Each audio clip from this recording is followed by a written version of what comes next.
Hello.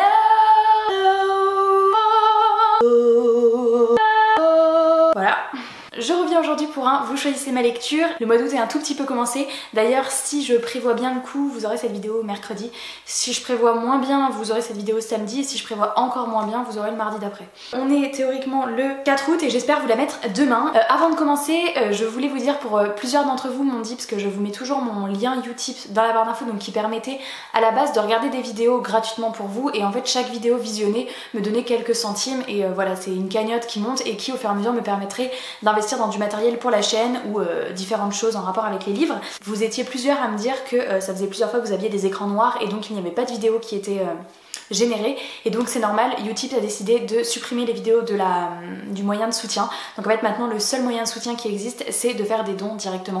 Donc voilà, je voulais tous vous le dire pour que vous soyez tous au courant, parce que c'est vrai que j'ai reçu quand même quelques messages et au moins là je suis sûre que tout le monde a l'info. Peut-être que je leur dirai dans une autre vidéo, parce que je sais que les Vous choisissez ma lecture, vous les regardez pas tous ces vidéos, donc je leur dirai peut-être dans la prochaine, ne vous étonnez pas s'il y a un doublon, mais en tous les cas voilà, il n'y a plus que les dons. Donc en tous les cas merci à Aurélia qui m'a fait un premier don, et c'est vrai que ça me touche beaucoup parce que, et voilà, moi je fais ça par passion, et c'est vrai que ça me prend énormément de temps entre le filmage, le montage, mais quand je vois qu'il y en a certains qui finalement donnent un petit peu de leur argent, donc on peut donner de 1 euro à voilà, mais franchement même rien que le geste en fait, même si on pouvait donner 50 centimes, c'est juste le fait que certains d'entre vous pensent à ça, ça me touche énormément. Je reviens du coup aujourd'hui vous donner mon avis sur Frisbee et le secret de Nîmes de Robert C. O'Brien, et publié chez Hachette.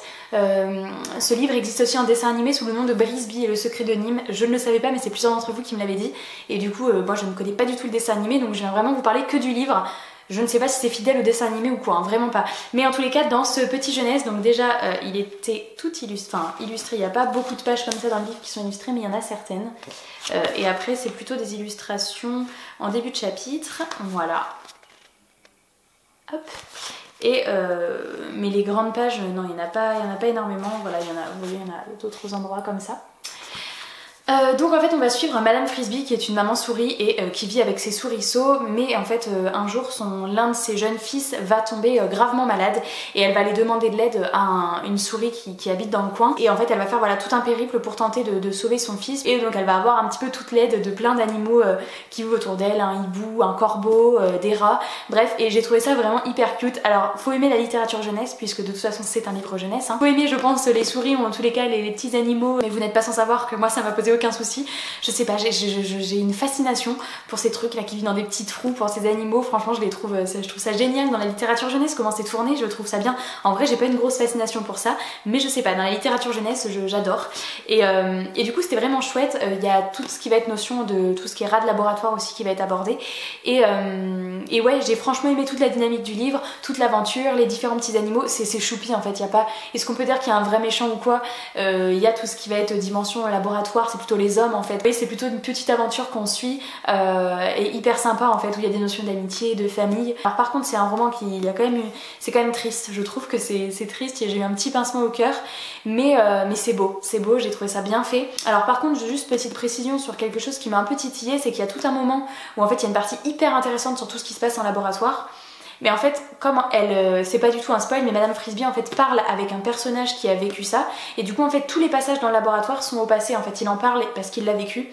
Et j'ai trouvé ça dommage parce que du coup ça enlevait toute une partie d'ambiance, enfin j'aurais aimé que ce soit au présent en fait, qu'il soit dedans, et j'aurais vécu ça différemment. Là c'est vrai que comme c'était tout au passé, c'était hyper intéressant ce qui s'y passait, mais on a moins le stress pour les personnages, ah bah tiens les pauvres petites souris, est-ce qu'elles vont s'en sortir? Ben non, parce qu'en fait comme elle en parle avec la personne qui est en face d'elle, bah oui forcément, puisqu'il est là, il raconte au passé. Donc c'est juste cette dimension qui dure assez longtemps en fait dans le livre, la dimension du laboratoire ça dure longtemps, mais comme c'est au passé et que c'est raconté par le rat, bah voilà, ça donne une dimension où j'étais un peu déçue que ce soit pas, qu'on suive pas les rats sur le moment en fait. J'ai trop kiffé ma lecture, c'était une super lecture, c'est un one shot. Et maintenant on va faire le petit tirage au sort, donc je vais sur ma pile à lire Livre Addict, j'ai 128 livres dans ma pile à lire. Le premier livre que je tire au sort, et il est arrivé dans ma bibliothèque il n'y a pas si longtemps que ça, et il me fait super envie. Il s'agit de Bord de terre, je vous montrerai les couvertures à la fin. Le second, il s'agit, alors c'est l'histoire de la bête, c'est de Serena Valentino, mais du coup ça c'est le tome 2, le tome 1 c'est Miroir Miroir, donc je vous montrerai la couverture avant, donc évidemment je commencerai par le tome 1 et ça aussi ça me fait super envie. Pour l'instant je suis très contente du tirage. Et le troisième tome, mais du coup c'est cool, celui-ci est tombé dans le dernier tirage, c'est le tome 2, bah là ils me disent le tome 3 des Mondes des Whelan, mais moi c'est le tome 2 pour ma part puisque j'ai lu que le tome 1. Alors, le premier livre que j'ai tiré c'est le plus gros bébé.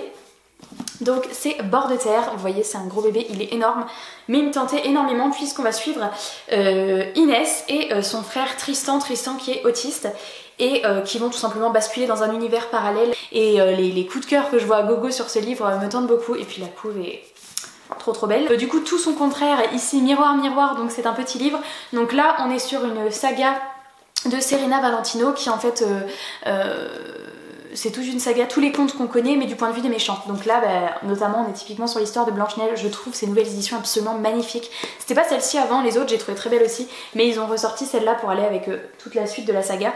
Et du coup j'ai pour l'instant ce tome là, juste après il y a l'histoire de la bête, après il y a Ursula dans La Petite Sirène, j'ai aussi Maléfique dans La Belle au Bois dormant, et puis il y en a d'autres qui sont sortis, mais en tous les cas celui-ci c'est le premier tome, donc il est tout petit, et donc c'est l'histoire de Blanche-Neige mais selon le point de vue de la reine.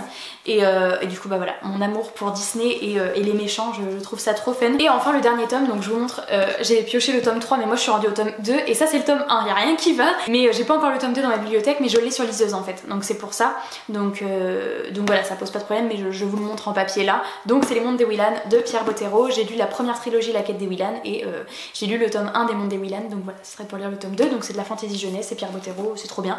Là franchement les tirages je saurais pas vous dire maintenant lequel me tente le plus, donc laissez parler votre cœur. La dernière fois j'ai vu que les sondages n'étaient plus... En fait YouTube a supprimé la fonctionnalité du petit i où vous pouviez voter. Donc ce que je vais faire c'est que je vais créer 3 commentaires différents. Je vote pour le premier, je vote pour le deuxième, je vote pour le troisième. Et vous pouvez liker le commentaire ou pour lequel vous votez. Je pense que c'est la manière la plus simple de recenser, parce que la dernière fois j'ai compté tous vos commentaires un à un et je sais plus combien il y en avait. Par contre c'est vrai que ça serait aussi sympathique si vous échangiez dans les commentaires, donc n'hésitez pas vous à mettre un commentaire, pas forcément sous mes commentaires à moi, mais de poster un commentaire classique pour, voilà, pour discuter si vous connaissez l'un de ces livres ou quoi, et après juste vous servir de mes commentaires à moi pour liker et pour voter. Voilà, je pense que c'est ce qui est le plus simple. Donc merci à ceux qui prendront le temps de voter. Donc bien sûr livre 1, livre 2 et livre 3 pour Pierre Bottero, Les Mondes des Whelan. Voilà, et j'ai trop hâte de savoir lequel vous me choisirez parce que là franchement ces 3 livres me tentent trop. Bon bah écoutez, merci d'avoir regardé cette petite vidéo, je vous fais de très gros bisous et je vous dis à la semaine prochaine dans une nouvelle vidéo. Ciao!